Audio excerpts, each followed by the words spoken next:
Hello बच्चों, कैसे हो आप सभी लोग। आई होप आप सभी लोग बहुत अच्छे होंगे। मैं आप सभी का स्वागत करती हूँ आपके अपने चैनल के लॉ इन हिंदी पर। आज हम पढ़ेंगे फ्रेमिंग ऑफ इश्यूज यानी मुद्दों का निर्धारण अंडर सीपीसी। हम समझते हैं कि फ्रेमिंग ऑफ इशू यानी मुद्दों का निर्धारण होता क्या है। अदालत में मुद्दे कैसे तैयार और कैसे बनाए जाते हैं, इसी को फ्रेमिंग ऑफ इशू कहते हैं। तो इशू समझते हैं कि मुद्दों यानी वह प्रश्न जिस पर न्यायालय को निर्णय देना होता है, ठीक है, उन्हें मुद्दे कहते हैं। इसमें टॉपिक ये जो टॉपिक है ये सिविल जज, पीसीएस जे और एलएलबी, एलएलएम और जुडिशरी के लिए बहुत इंपॉर्टेंट है। तो चलिए स्टार्ट करते हैं फ्रेमिंग ऑफ इशू। तो सबसे पहले समझते हैं कि फ्रेमिंग ऑफ इशू होता क्या है। तो मुद्दों का निर्धारण होता क्या है। तो आदेश 14 और नियम 1 अंडर सीपीसी के अनुसार जब वादी और प्रतिवादी अदालत में अपने दावे और लिखित बयान पेश कर देते हैं, तब अदालत ये देखती है कि किन बातों पर विवाद है और किन पर नहीं। इन्हीं विवादित प्रश्नों को ही मुद्दे यानी इश्यूज कहा जाता है। फ्रेमिंग ऑफ इश्यूज, मुद्दों का निर्धारण। तो इसका परिचय देखते हैं हम। मुद्दे किसी भी मुकदमे की नींव होते हैं, क्योंकि वे वाद के दायरे को परिभाषित करते हैं, अदालत की जांच का मार्गदर्शन करते हैं और ये सुनिश्चित करते हैं कि मुकदमा वास्तविक विवाद पर केंद्रित रहे। यानी जो मेन रीजन है जिसकी वजह से वादी कोर्ट के अंदर अपना प्लान यानी वाद लेके गया है, तो वो आखिर प्रतिवादी से क्या चाहता है, क्या रिलीफ चाहता है, क्या रीजन था। तो वो सबसे पहले वो कोर्ट देखती है कि रीजन क्या है। उस रीजन को लेकर ही अगर वो वैलिड है तो ही केस को आगे बढ़ाया जाएगा, अदरवाइज नहीं। ठीक है। अब देखते हैं मुद्दों का अर्थ क्या होता है, यानी जो कारण है जिसकी वजह से केस हुआ है उसका कारण क्या, मुद्दों का अर्थ क्या है। तो मुद्दा वादी और प्रतिवादी के बीच का एक ऐसा बिंदु है जिस पर न्यायालय द्वारा निर्णय की आवश्यकता होती है। ठीक है, एक बेस होता है, क्योंकि बिना रीजन के तो कोई कोर्ट जाएगा नहीं। कारण जब तक वैलिड नहीं होगा तब तक कोर्ट भी उसे एक्सेप्ट नहीं करेगी, उस पर कोई भी विचारण नहीं करेगी। ठीक है। न्यायालय पक्षों की दलीलें, दस्तावेजों और मौखिक बयानों का विश्लेषण करने के बाद ही मुद्दे तय करती है। यानी आदेश 14 नियम 1 सीपीसी के अनुसार मुद्दों को तथ्य या कानून के ऐसे भौतिक प्रस्तावों के रूप में परिभाषित करता है जो किसी भी मुकदमे में उत्पन्न होते हैं और विवाद में होते हैं। मतलब वो रीजन ढूंढा जाता है जिसके ऊपर विवाद है। जैसे मतलब ए बोलता है कि इसने मुझसे 50,000 रुपये लिए और बी बोल देता है मैंने नहीं लिए, तो वहीं पे वो एक कॉज ऑफ एक्शन यानी वाद का कारण बन जाता है। भौतिक प्रस्ताव वे होते हैं जिन्हें मामले का निर्णय करने के लिए सिद्ध या असिद्ध किया जाना आवश्यक होता है। मान लो पहले जो वादी है वो बताएगा कि भाई हाँ इसने मुझसे 50,000 रुपये लिए थे, अब भी मना करेगा, तो दोनों के पास में अपने अपने फैक्ट भी होने चाहिए, एविडेंस भी होने चाहिए। ठीक है, जो ये प्रूफ करे कि हाँ कौन प्रूफ कर सकता है और कौन नहीं, किसके ऊपर बर्डन ऑफ प्रूफ है। ठीक है। अब types of issues, order 14 rule 1। मुद्दों के प्रकार। पहला है तथ्य के मुद्दे यानी कि फैक्ट एंड इशू, पक्षों के बीच में भौतिक तथ्यों से संबंधित विवाद। अब इसका एग्जाम्पल देखते हैं हम कि क्या ए ने बी को ऋण के रूप में 50,000 रुपये का भुगतान किया।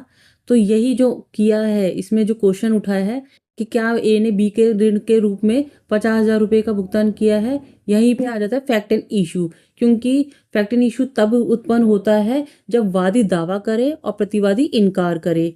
ठीक है। इसका एग्जाम्पल और मैं देती हूँ कि वादी कहता है कि प्रतिवादी ने 50,000 रुपये मुझसे उधार लिए थे और वापस नहीं किया, और प्रतिवादी उत्तर में देता है रिटर्न स्टेटमेंट में कि मैंने ऐसा कोई पैसा नहीं लिया। यह तथ्य के मुद्दे हैं। तो इसमें कोर्ट क्या करेगी कि क्या प्रतिवादी ने वादी से 50,000 रुपये उधार लिए थे और क्या वादी पैसा पाने का अधिकार है। तो ये ही जो मुद्दे होंगे यही कोर्ट निर्णय के तक लेके जाएगी। सेकंड देखते हैं कानून के मुद्दे। कानून के मुद्दे वे विवादित प्रश्न हैं जो केवल कानून की व्याख्या से संबंध रखते हो, ना कि तथ्यों से।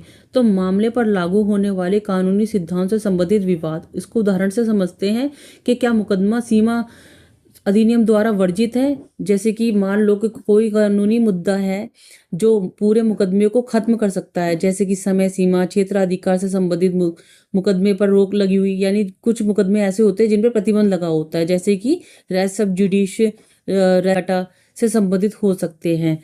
तो इसमें हम देखते हैं केस लॉ काशीनाथ बनाम जगन्नाथ 1959 में सर्वोच्च न्यायालय ने फैसला दिया था कि स्पष्टता सुनिश्चित करने के लिए न्यायालय को कानूनी और तथ्यात्मक दोनों मुद्दों को अलग अलग तैयार करना होगा।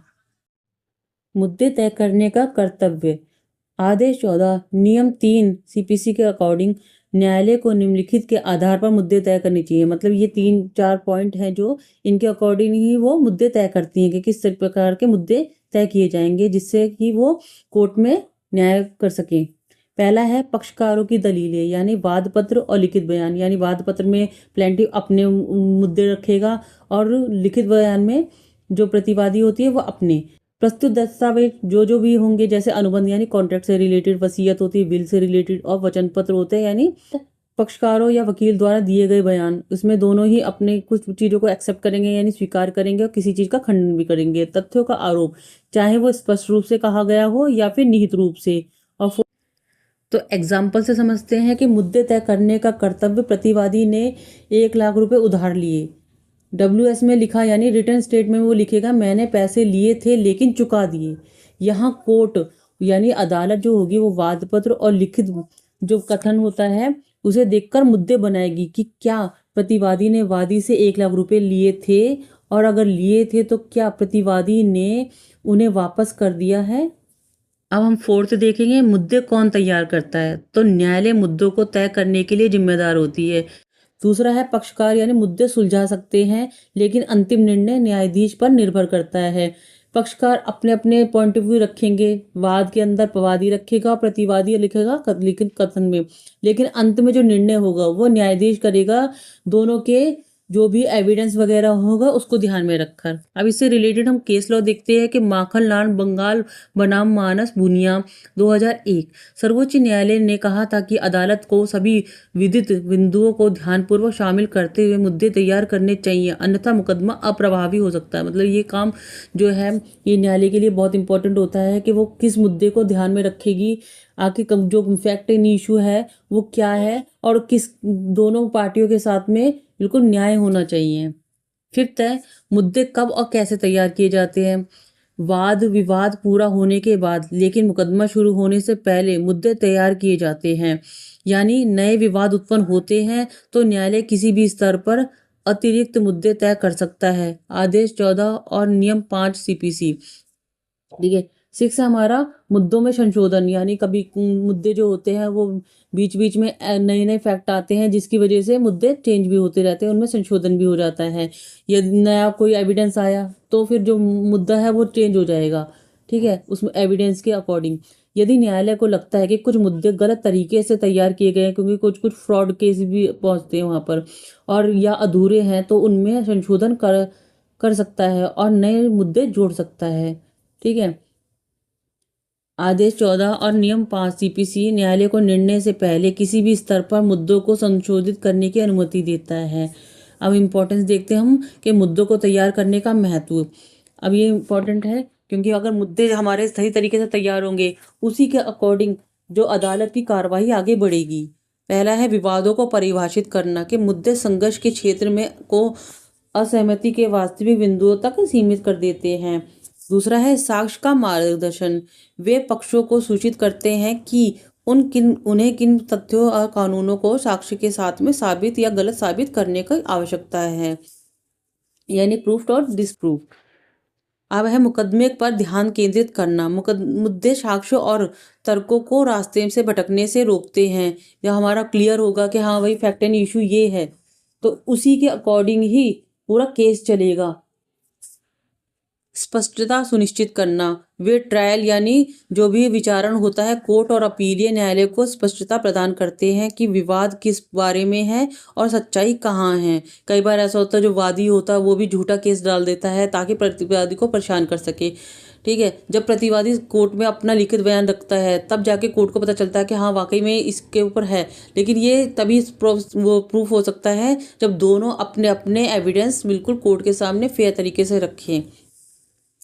उचित और निर्णय को सक्षम बनाता है। न्यायालय का निर्णय निर्धारण मुद्दों पर उनके निष्कर्षों पर आधारित होता है तथा कोर्ट को निर्दिष्ट तथ्यों पर लागू ही करता है।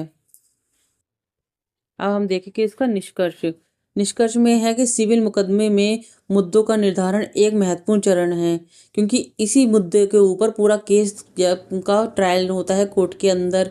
के आखिर वादी ने प्रतिवादी पर आरोप लगाया है तो वो उसने सच बोला है या झूठ बोला है, और अगर उसने सच बोला है तो ये प्रतिवादी को करना पड़ेगा कि जो वो वादी है वो झूठ बोल रहा है। ठीक है, और अगर वादी झूठ बोल रहा है तो उसको अपनी सत्यता प्रस्तुत करनी होगी।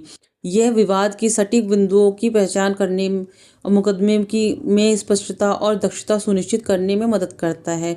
उचित रूप से तैयार किए गए मुद्दे निष्पक्ष और न्यायसंगत निर्णय की ओर ले जाते हैं, जबकि दोषपूर्ण मुद्दे देरी, पुनर्विचार, यहाँ तक कि अन्याय का कारण बन सकते हैं।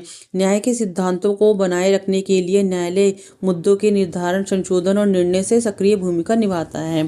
तो आपको इसमें क्लियर हो गया होगा। कई बार ऐसा होता है ना, वादी झूठा केस करता है, अगर फैक्ट दोनों तरफ से सही नहीं होंगे, फेयर नहीं होंगे, सच नहीं लिखा होगा दोनों ने अपने वाद और प्रतिवाद में, यानी वादी प्लेंट में और WS में, तो जो केस होगा ना वो घूमता रहेगा। वादी अपना पक्ष रखता रहेगा, चाहे वो झूठ रख रहा है चाहे सच रख रहा है, प्रतिवादी अपना रखता रहेगा। इससे क्या होगा, कोर्ट का समय बर्बाद होगा, निर्णय लेट पहुंचेगा। कई बार ऐसा होता है कि गलत इंसान जीत भी जाता है कोर्ट के अंदर, और जो सही होता है वो आगे अपील करता है। उससे क्या होता है, एक ही मैटर डिस्ट्रिक्ट कोर्ट से हाई कोर्ट से सुप्रीम कोर्ट तक पहुंचता है। इसमें कितना समय कितना पैसा खर्च होता है वो सभी जानते हैं। इसीलिए अगर आप जिस भी लेवल पे जिस भी कोर्ट में आप डाल रहे हैं केसेस, उसमें दोनों ही पक्षों को अपनी सत्यता को प्रूफ करना होगा, जिससे कि जो न्यायाधीश है वो सही निर्णय तक पहुंच सके। ठीक है, अब हम देखते हैं इससे रिलेटेड महत्वपूर्ण केसेस। माखनलाल वर्सेस श्रीमती कमलेश। न्यायालय ने कहा था कि मुद्दे सिर्फ उन बातों पर निर्धारण किए जाते हैं जिन पर विवाद हो। बिना विवाद के कोई भी आप केस कोर्ट तक लेके जाएंगे वो आपका खारिज कर दिया जाएगा। श्रीमती इंदिरा कौर वर्सेस शेयो लाल कपूर। तो न्यायालय ने कहा था कि मुद्दे गलत तरीके से निर्धारण हो तो भी निर्णय भी गलत ही होगा। अगर आपने फ्रॉड केस बनाया होगा तो उसका जो निर्णय होगा वो भी फ्रॉड ही होगा, क्योंकि जो कोर्ट होता है वो सब कुछ एविडेंस के ऊपर डिपेंड करता है, आपके जो डॉक्यूमेंट्स होते हैं उनके ऊपर डिपेंड करता है। क्योंकि जो जज होता है वो अपनी मर्जी से कोई भी निर्णय नहीं देगा। वो जो भी आपके फैक्ट होंगे, चाहे वो वादी द्वारा प्रस्तुत किए जाए या प्रतिवादी द्वारा, वो निर्णय उन्हीं के बेस पे होते हैं। कई बार जो निर्णय होते हैं वो गलत भी आ जाते हैं। वो रीज़न यही होता है कि या तो जो फैक्ट होते हैं वो गलत होते हैं, ठीक है, जो गवाह होते हैं वो गलत होते हैं, जो एविडेंस होते हैं वो गलत होते हैं। तो आई होप आपको मेरा पढ़ाया हुआ समझ में आया होगा। तो अगर आपको मेरा पढ़ाया हुआ समझ में आता है तो आप मेरे चैनल को लाइक कीजिए, सब्सक्राइब कीजिए और अपने दोस्तों के साथ शेयर कीजिए। राधे राधे।